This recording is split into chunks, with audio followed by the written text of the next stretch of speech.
সবার উপরে মানুষ সত্য, তাহার উপরে নাই। এই স্লোগানে শুরু হলো বাল্কি হাই স্কুলে বাৎসরিক অনুষ্ঠান।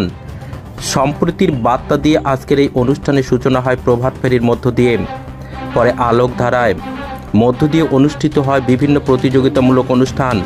এই অনুষ্ঠানে উপস্থিত ছিলেন স্বরূপনগরের বিধায়ক বীণা মণ্ডল, স্বরূপনগর পঞ্চায়েত সমিতির সহকারী সভাপতি নারায়ণ চন্দ্র কর, স্বরূপনগরের সমষ্টি উন্নয়ন আধিকারিক এবং আরও অনেক বিশিষ্ট ব্যক্তি। এমএস নিউজ বাংলা চ্যানেলের পরবর্তী খবর সবার আগে পেতে ইউটিউবে চ্যানেলটি সাবস্ক্রাইব করুন, ফেসবুক পেজ ফলো করুন, ফলো বাটন ক্লিক করুন, সেই সঙ্গে খবরটি ফেসবুকে প্রচুর পরিমাণে শেয়ার করুন।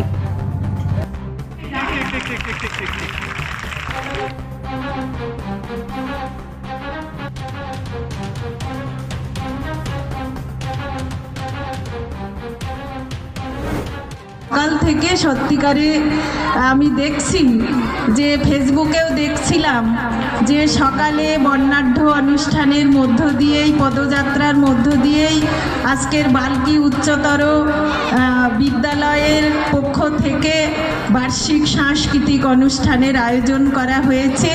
আমি সকলকে আন্তরিক শুভেচ্ছা অভিনন্দন জানাই। শিক্ষা চেতনা আনে বিপ্লব। সেই জায়গায় দাঁড়িয়ে আজকের দিনে যে বাল্কি উচ্চতর বিদ্যালয় তারা যেভাবে ছেলে মেয়েদের এগিয়ে নিয়ে যাচ্ছেন তার জন্য আরেকবারও ধন্যবাদ জানাই। কারণ শিক্ষকরাই সমাজের একমাত্র মেরুদণ্ড, তারাই সমাজটাকে এগিয়ে নিয়ে যেতে পারে।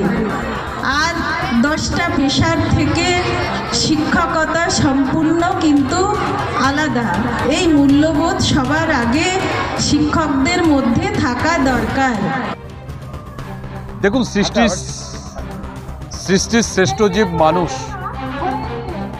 আমরা কবি চণ্ডীদাসের কথায় বলতে পারি, সবার উপরে মানুষ সত্য, তাহার উপরে নয়। তো সেই সত্যটাকে পাথেয় করে বাল্কি উচ্চ বিদ্যালয়ের এবছরের 25 সালের আমাদের বার্তা ছিল কবি চণ্ডীদাসের সেই বার্তা, সবার উপরে মানুষ সত্য, তাহার উপরে নাই। আমরা বিদ্রোহী কবি কাজী নজরুল ইসলামের কথা বলতে পারি, যিনি বলেছিলেন, গাই সাম্যের গান, যেখানে মিশেছে হিন্দু, বৌদ্ধ, মুসলিম, খ্রিস্টান। আমরা সেই ভাবনাকে পাথেয় করে আজকে অনুষ্ঠানের শুভ সূচনা করেছিলাম। কারণ সারা ভারতবর্ষে যে অস্থিরতা চলছে, শুধু ভারতবর্ষ নয়, ভারতবর্ষের বাইরেও যে অস্থিরতা চলছে, বিচ্ছিন্নতাবাদ চলছে, আমরা তার সম্প্রীতির পক্ষে একটা বার্তা দিতে চেয়েছি বাল্কি উচ্চতর বিদ্যালয়ের পক্ষ থেকে।